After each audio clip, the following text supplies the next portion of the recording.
You clicked on this video maybe because you're curious about CBD, you want to know how much you should take, should you take it, is it okay for your animals, do you need it, what are the key benefits? And I thought I would just take a couple minutes and share with you the top myths or misconceptions that people have. Every day people are talking about CBD, right?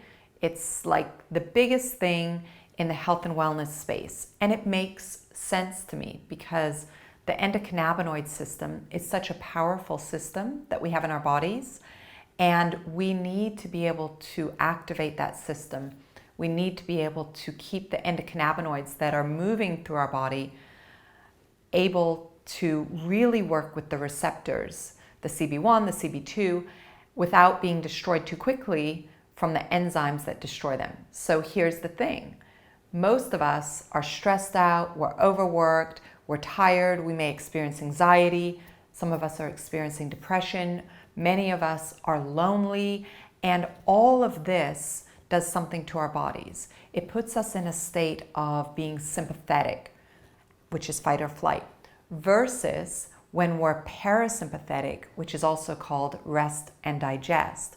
So the point of this video is to help you knock through the misconceptions so that you can make an educated decision for yourself. So I thought I'd start with science. How many times have you read or seen that there's not enough science on CBD? Well, let's talk about that.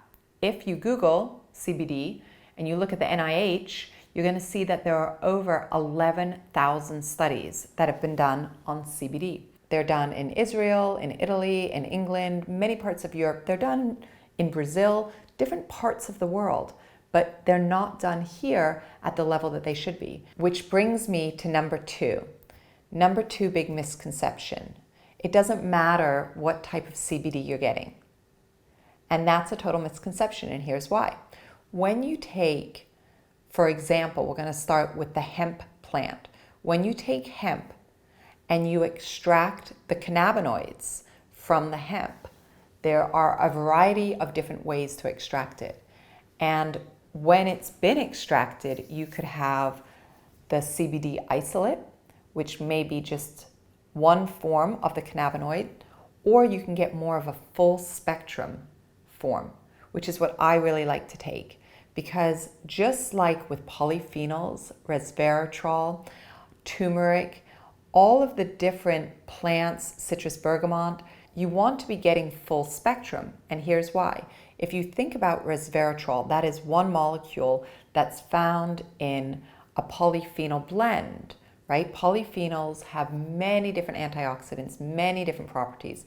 If we were to eat a grape or a piece of dark chocolate, or a cacao bean or something like that, you're gonna get a variety of different polyphenols. If you eat a citrus bergamot fruit, you're gonna get all the different polyphenols, all the different flavonols. When you isolate it down to one specific molecule, that makes sense in different cases. If you're looking for science on that particular molecule, you wanna get certain benefits from it. But when you can eat the whole food, when you can eat or benefit from the full spectrum, you're getting so much more. If it's full spectrum CBD, you're getting all of the different cannabinoids and they're working together synergistically. So I like to think of full spectrum as almost a 10x effect. And I like to look at it in all areas of my health. Number three, you're gonna get intoxicated or high from taking CBD. So here's the thing.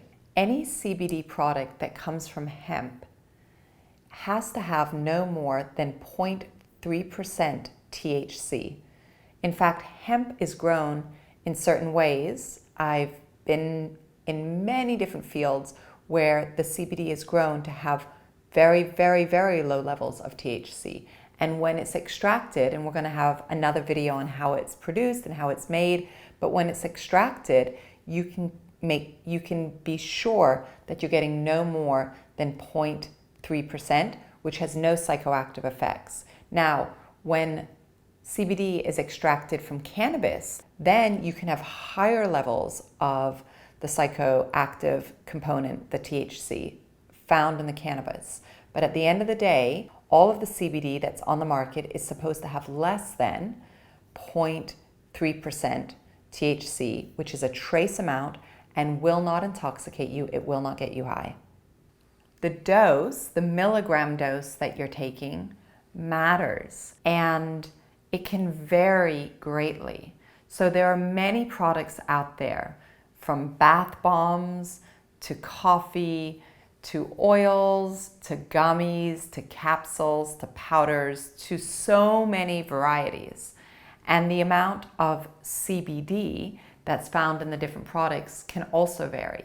Anything from, like 1 milligram, I think the highest I've seen is probably maybe 100 milligrams of the CBD.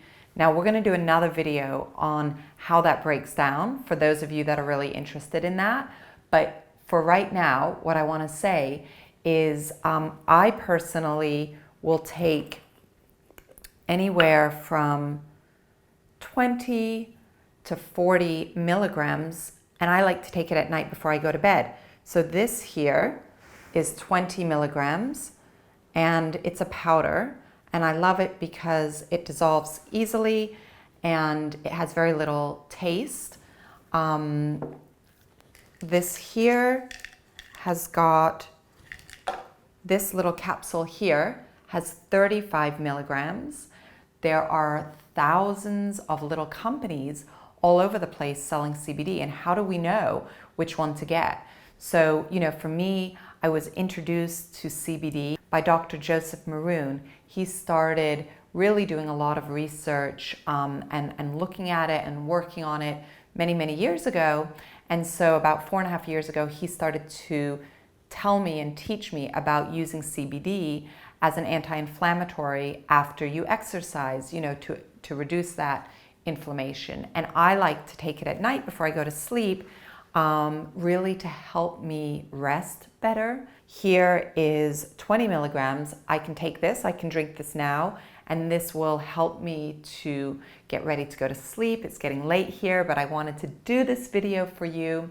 On the other hand, I'm more than comfortable at different times. Like, I know if I'm traveling or I'm overly stressing myself, I may take higher doses that night. I may take it at different times in the day.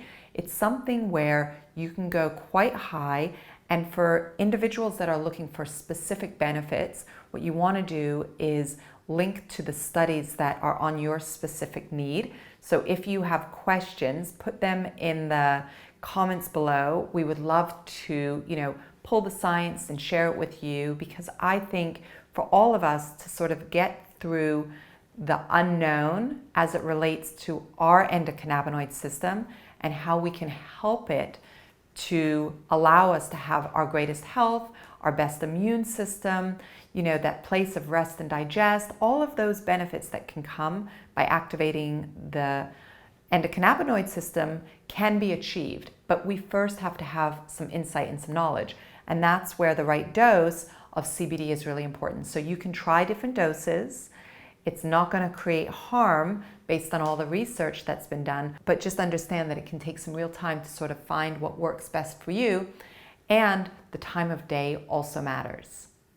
Number 5, CBD is sketchy. That's actually a myth, and here's why. CBD is a powerful nutrient that can support our endocannabinoid system. Now, what and how and where it comes from can all be sketchy, and let me explain a little bit. Most of the companies that are out there selling CBD know nothing about it. They have no scientists on their team. They haven't read the research. They don't know where it comes from. They have no clue how it's extracted. They've jumped on this bandwagon because it's cool, right? And when we don't know those sort of things, we rely on third parties to give us information, and that information can be very skewed. There was a study that was published in JAMA in 2017, and it tested a whole bunch of CBD products. Can you believe that 75% of those products did not test out to show what was on the label? And that's completely wrong. What you need to do when you're looking for a quality CBD product is understand what is a certificate of analysis. Now look, I don't want to overcomplicate the matter, but if you're going to choose a CBD, you go on the company's website and you look at the section that says C of A, certificate of analysis. Then it will show you that a separate company tested that product to confirm that what is on the label is in the product. That's all you have to do. And there are many, many, many companies that are doing that today. I hope this video has provided you with some interesting information and hopefully can help dispel some of those myths, because maybe CBD is right for you. Maybe activating your endocannabinoid system is right for you. And I'm looking forward to sharing a lot more videos with you on this topic. I've been working on it for 2 years, and I'm just so excited for us to take this journey together. So to your endocannabinoid system.